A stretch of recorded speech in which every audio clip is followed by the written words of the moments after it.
Fala aí, galera massa, beleza? Milhomem na área, trazendo para você a lei número 9455/97. Você sabe, nós estamos falando de tortura. Nós já começamos a classificação do crime de tortura e agora vamos dar continuidade a essa matéria, começando pela chamada tortura por omissão. Vem comigo, vai lá, Batata. A tortura por omissão, em que consiste, hein, professor? Você vai ver agora. Olha ela aí, artigo 1º, parágrafo 2º da lei número 9455/97. Aquele que se omite em face dessas condutas, e o legislador está fazendo referência às condutas definidas como condutas criminosas, definidas como tortura, quando tinha o dever de evitá-las ou apurá-las, note bem, quem tem o dever de evitar ou apurar, incorre na pena de detenção de 1 a 4 anos. A pena é uma pena pequena, razoavelmente em relação às demais. A pena é uma pena privativa de liberdade, mas é uma pena de detenção. É uma pena que tem uma pena mínima de 1 e vai até 4 anos, pena máxima, o que importa na sua classificação como um crime de médio potencial ofensivo. Médio potencial ofensivo. O que é um crime de médio potencial ofensivo, professor? Vou te falar agora. Vem cá na 2, Batatinha. Crime de médio potencial ofensivo é aquele que admite a suspensão condicional do processo prevista na Lei nº 9.099/95. O que significa dizer que, embora o Ministério Público ofereça a denúncia, esse cidadão poderá ser agraciado com um benefício legal, que é a suspensão do processo por um prazo de 2 anos, se ele cumprir determinadas condições. Então, de cara, você já vê que esse crime é um crime considerado menos grave, menos censurável do que a prática da tortura direta, do que a prática da tortura efetiva, tortura por ação. Nós estamos falando da tortura por omissão. Em que consiste a tortura por omissão? O cidadão deixa de evitar ou o cidadão deixa de apurar. São duas condutas. Quem é que tem a obrigação de evitar?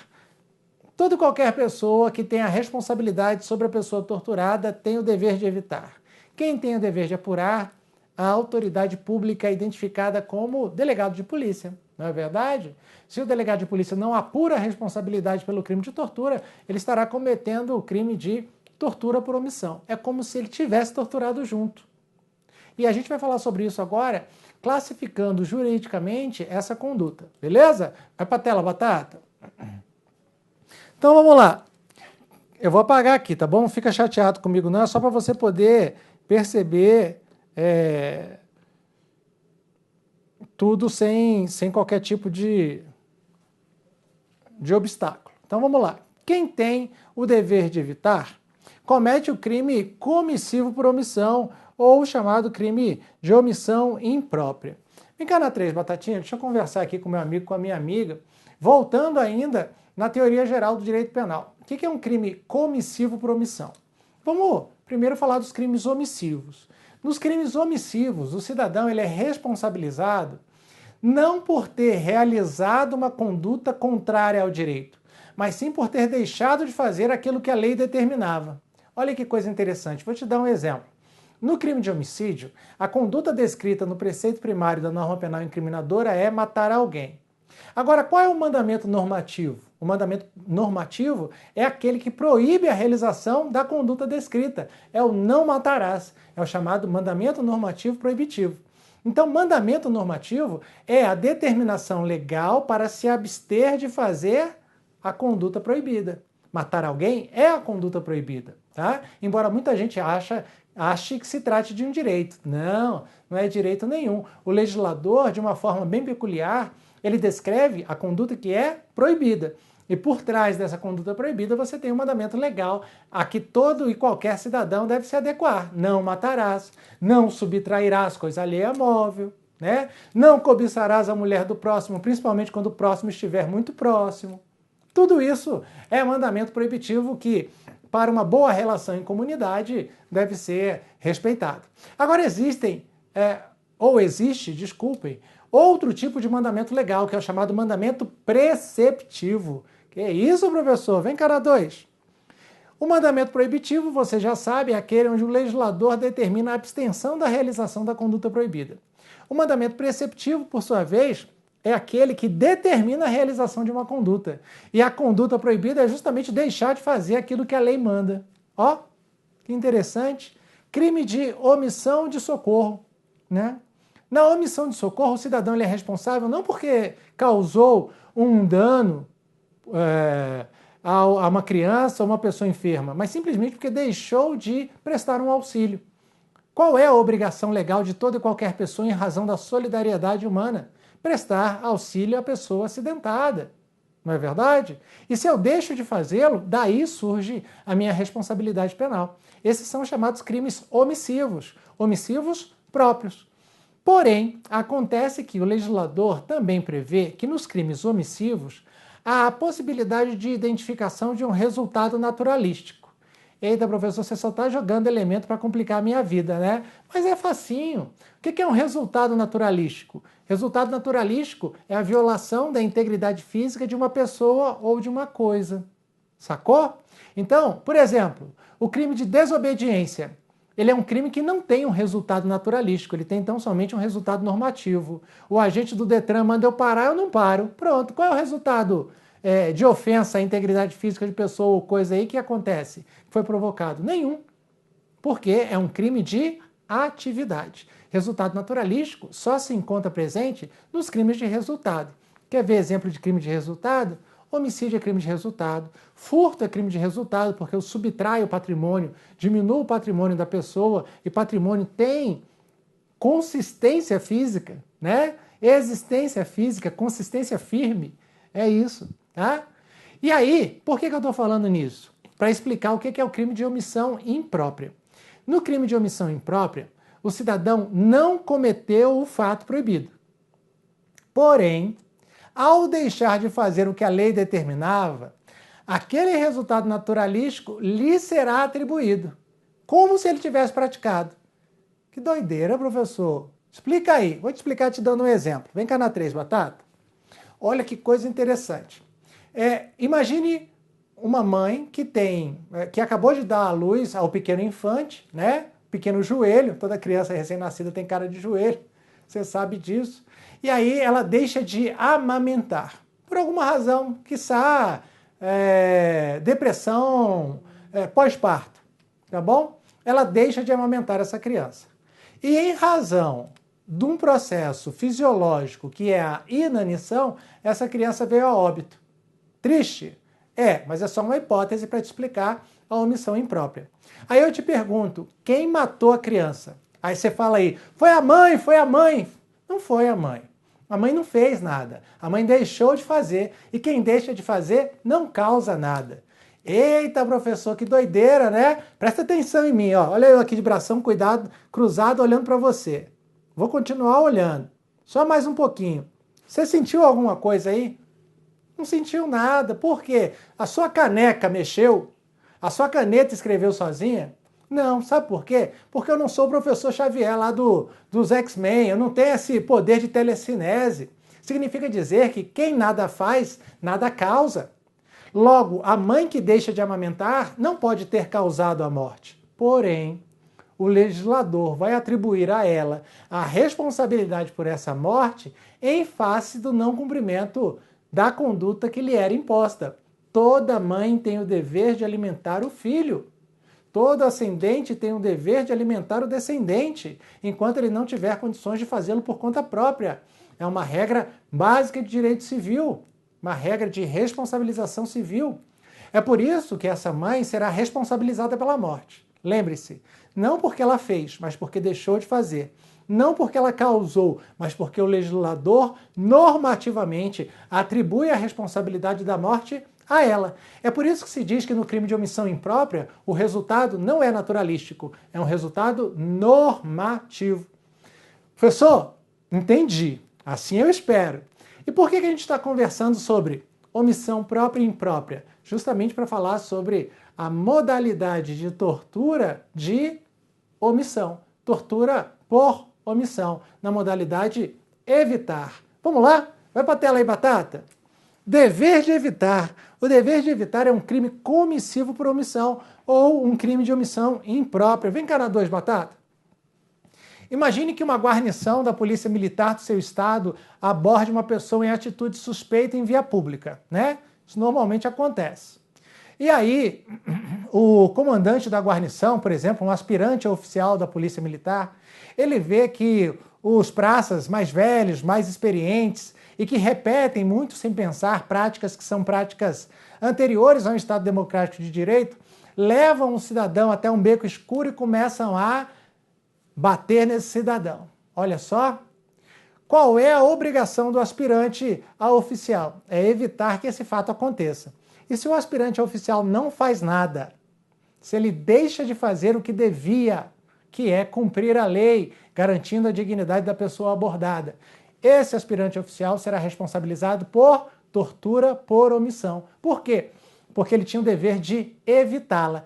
Ele bateu no abordado? Não bateu, mas ele vai ser responsabilizado como se tivesse batido. Por quê? Porque o legislador quer assim. Ou seja, o legislador atribui o resultado da tortura, o dano físico à vítima, normativamente àquele que deixou de agir quando podia. Cuida-se de modalidade de tortura por omissão na modalidade de omissão imprópria. Agora você entendeu, eu tenho absoluta certeza. Massa! Vamos para a tela aí. Vamos falar sobre a outra hipótese, que é o dever de apurar. O dever de apurar é o dever de investigar e, eventualmente, responsabilizar. Esse é um crime omissivo próprio. Vem cá, Batata. Ao dizer que o crime de tortura por omissão na modalidade apurar é omissivo próprio, significa dizer que é um crime de atividade. Eu não tenho que procurar se teve ou não teve nenhum dano físico, psíquico à vítima. Simplesmente eu tenho que comprovar que o cidadão tomou conhecimento de um fato que aconteceu no passado, ou seja, ele não tem mais como evitar, porque o fato é pretérito, e não tomou as medidas necessárias para a apuração das responsabilidades penais dos envolvidos. Basicamente, não determinou a instauração do inquérito policial. O simples fato de ter deixado de fazer o que a lei determina fará com que ele seja responsabilizado como se ele mesmo tivesse torturado o delegado de polícia. É a tortura por omissão na modalidade deixar de apurar. Entendeu aí, Batata? Batata tá dando um sinalzinho lá dizendo que foi massa, que ele já entendeu, agora ele sabe diferenciar o evitar do apurar. Espero que você também tenha entendido. Qualquer dúvida, manda lá no fórum que a gente responde. Tem um pouquinho de paciência, mas a gente responde, tá bom? Volta para a tela aí, Batata. Vamos falar agora sobre os crimes qualificados pelo resultado. Vem cá na 3, Batatinha. O que é um crime qualificado pelo resultado? Bom, crime de resultado você já sabe. É aquela conduta que causa um dano à integridade física de pessoa ou coisa. O que é um crime qualificado pelo resultado? É um crime no qual o agente dá causa ao resultado pretendido, mas além do resultado pretendido, se verifica um outro resultado, que se aplica ou que se vincula ao autor da conduta precedente a título culposo, no mínimo. Tá? Então, esse é o crime qualificado pelo resultado. E por que eu estou falando em crime qualificado pelo resultado quando eu trato de tortura? Porque você tem a tortura, mas também tem a tortura que, além da dor física ou mental, causa lesão corporal. Você tem a tortura que, além da dor física ou mental, causa a morte da vítima. Tanto a lesão corporal como a morte da vítima são resultados complementares à finalidade anterior, básica, que era tão somente causar dor física, intenso sofrimento físico ou intenso sofrimento mental. Olha só, se eu identifico que a lesão corporal ou a morte são atribuíveis ao agente não porque ele quis, mas sim porque ele faltou com o dever objetivo de cuidado, ele será responsabilizado pelo crime de tortura. Agora, se eu identifico que na realidade o cidadão torturava, mas para não perder a viagem ele aproveitou e matou, eu identifico um dolo de matar, o chamado animus necandi. Né? Nesse caso, a finalidade última alcançada é atribuída ao agente a título de dolo. Aí ele já não responde mais por tortura, mas sim por homicídio. Mas eu vou te mostrar isso agora. Vamos lá para a tela. Vem, Batata. Crimes qualificados pelo resultado. Olha o parágrafo 3º aí da lei número 9455/97. Parágrafo 3º. Se resulta lesão corporal de natureza grave ou gravíssima, a pena é de reclusão de 4 a 10 anos. Como é que eu devo entender isso? Como é que eu devo interpretar? Se da tortura resulta lesão corporal de natureza grave ou gravíssima, a pena é de reclusão de 4 a 10 anos. Se da tortura resulta morte, a pena é de reclusão de 8 a 16 anos. E é aí que a gente vai ver agora a questão da diferença entre as penas do crime de tortura com resultado morte e morte com tortura. Não é a mesma coisa não, professor? Não. Olha aí, ó. Tortura qualificada pela morte versus homicídio qualificado pela tortura. Olha a tortura no nosso primeiro quadrinho, parágrafo 3º. Se resulta lesão corporal de natureza grave ou gravíssima, a pena é de reclusão de 4 a 10 anos. Se resulta morte, a reclusão é de 8 a 16 anos. A morte, senhores, ela é atribuída ao autor da tortura, mas ela não vai ser atribuída ao autor da tortura com dolo. Vem cá comigo na batata. Vamos voltar à teoria geral do direito penal. Dolo, você sabe, é a inteira realização do tipo penal quando o agente prevê o resultado e tem vontade de realizá-lo, ou pelo menos a ele adere, mostrando-se indiferente. Eu estou falando, você sabe, das modalidades de dolo direto e dolo indireto, ou dolo eventual. É a inteira realização do tipo a partir da vontade do agente na realização da conduta para a produção do resultado pretendido e proibido. Isso é dolo. Tranquilo? No crime de tortura com resultado morte, onde é que está o dolo? Está na tortura, não esquece. E a morte, professor? A morte é atribuída ao cidadão a título culposo. E aí é a oportunidade da gente falar sobre culpa. E o que é culpa? Culpa é a realização de uma conduta onde falta o dever objetivo de cuidado e o cidadão, a título de imprudência, negligência ou imperícia, dá causa a um resultado naturalístico que não foi nem querido por ele e nem por ele assumido. Ou seja, não é dolo. A culpa é a responsabilização penal a partir da realização de um ato descuidado. Então, se a morte decorre do descuido do torturador, que não teve a possibilidade de prever objetivamente que daquela prática de tortura o resultado possível seria a morte da vítima, e com ela não se mostra indiferente, não concorda e nem quis produzir, essa morte, então, ela vai servir tão somente como uma qualificadora do crime de tortura. Então, a tortura deixa de ter aquela pena base prevista no artigo 1º para ter essa pena majorada prevista no parágrafo 3º, que é, joga aí na tela a batata, de 8 a 16 anos. Quer ver uma outra característica interessante da tortura com resultado morte ou tortura qualificada pela morte? É a competência para o julgamento do autor desse crime. A competência é do juiz singular, o que significa dizer que quem vai julgar é um juiz criminal de piso, um juiz criminal comum. Por que é isso importante? Porque a gente vai ver agora a figura do homicídio qualificado pela tortura. Homicídio. Vem cá comigo na 2, batata. O homicídio, você sabe, é a conduta voluntária que gera ou causa a ocisão da vida alheia. Como é que é, professor? Ocisão.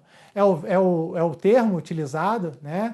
O substantivo utilizado por Nelson Hungria para mostrar o corte da linha da vida. Ocisão é corte. Então, é a ocisão voluntária da vida alheia por parte do agente. Esse é o crime de homicídio. Não preciso dizer, todo mundo já sabe, o homicídio está previsto lá no artigo 121 caput do Código Penal. Matar alguém. Mais simples impossível. Pena, reclusão de 6 a 20 anos. O fato é que o homicídio na modalidade tipo penal fundamental, homicídio simples, ele leva em consideração tão somente a identificação da vontade de matar, do chamado animus necandi. Porém, mais abaixo, lá no parágrafo 2º, o legislador traz algumas modalidades de homicídio onde se leva em consideração ou a motivação ou o modo de execução da prática criminosa para qualificá-lo. E quando eu digo que um crime ele é qualificado, significa dizer que, em razão de uma circunstância, a sua pena será maior, tá? É disso que a gente está falando.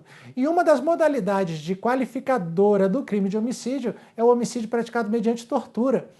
Qual é a diferença da tortura qualificada pelo homicídio? É porque a finalidade do agente no homicídio qualificado pela tortura sempre foi a morte da vítima. Ele realizou a tortura, mas ele sempre quis produzir a morte. A tortura foi só para se divertir, tá? Antes do cidadão morrer, ele falou, já estou aqui, né? Deixa eu me divertir um pouco, tá bom? Então, ele tortura a vítima, mas a finalidade sempre foi a morte. Isso caracteriza o homicídio. A morte da vítima é atribuída ao agente a título de dolo. Na tortura qualificada pela morte, a morte da vítima é atribuída ao torturador a título de culpa. Não esquece disso. E isso tem relevância. Vamos ver. Joga na tela, Batata. Se o homicídio é cometido com emprego de veneno, fogo, explosivo, asfixia, tortura, é aqui que nos interessa, ó, tortura, ou outro meio insidioso ou cruel, ou de que possa resultar perigo comum, a pena é de reclusão de 12 a 30 anos. Olha só a diferença? Aqui, 30 anos. Aqui, 16 anos. Por quê? Porque a morte é culposa. E aqui, professor, no homicídio, a morte é dolosa. Quer ver uma outra diferença interessante? Tá aí, ó, a competência para o julgamento do autor do crime de homicídio qualificado pela tortura. A morte é atribuída ao agente a título doloso, enquanto na tortura qualificada pela morte, ela é atribuída ao agente a título culposo. E o juízo competente para o julgamento do autor do crime homicídio qualificado pela tortura é o júri, meu amigão, minha amigona. O júri é aquele órgão colegiado composto por 7 pessoas, integrantes da comunidade, que vão dizer se o cidadão é ou não condenado, é ou não responsável pela morte alheia. Beleza? Gostou do quadrinho? Massa! Bora continuar. Vamos falar agora sobre as chamadas causas especiais de aumento de pena, também conhecida como tortura majorada. Olha lá o parágrafo 4º do artigo 1º da nossa Lei 9455/97. Aumenta-se a pena de 1/6 até 1/3.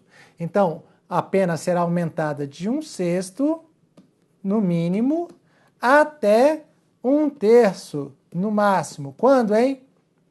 Primeiro, se o crime é cometido por agente público, vou apagar. Se o crime é cometido por agente público. 2.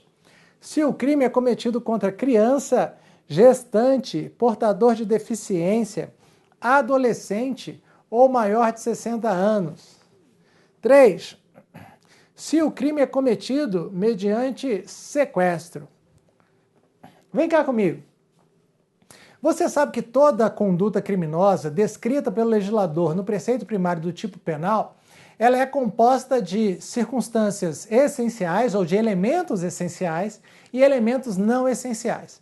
Elementos essenciais são aqueles chamados de elementares, que caracterizam um crime. E elementos acidentais são chamados de circunstância. A circunstância ela não é essencial à caracterização do crime, mas ela serve para a análise da censurabilidade da conduta do agente. Ou seja, ela tanto pode servir para majorar a censurabilidade, o que importará no aumento de pena, como ela pode servir para diminuir a censurabilidade, o que caracterizará a diminuição da pena. Eu vou te dar um exemplo só para você entender. Homicídio qualificado por motivo torpe. Artigo 121, parágrafo 2º, inciso 1º do Código Penal. Matar mediante paga ou promessa de recompensa. A equiparação da vida ao vil metal é um fato altamente censurável, o que faz com que o crime deixe de ter a pena de 6 a 20 anos e passe a ter a pena de 12 a 30. Agora, matar por piedade, eutanásia, para abreviar o sofrimento de um doente terminal. É o crime de homicídio privilegiado. É uma circunstância que vai servir para reduzir a pena do cidadão de 1 a 2/3. Olha que coisa interessante, não é verdade? Por que a gente está falando disso? Porque também o crime de tortura tem as suas elementares, mas o legislador também traz determinadas circunstâncias que, quando presentes, no caso em concreto, poderão importar no aumento da pena. Nunca haverá a possibilidade de diminuição da pena do torturador por conta de uma circunstância, porque a tortura ela é injustificável, você sabe disso. Porém, a sua situação sempre pode piorar. Quando? Quando eu identificar as circunstâncias especiais de aumento de pena previstas aí no parágrafo 4º da Lei nº 9455/97, no artigo 1º, parágrafo 4º da Lei nº 9455/97. Vamos voltar para a tela, Batata.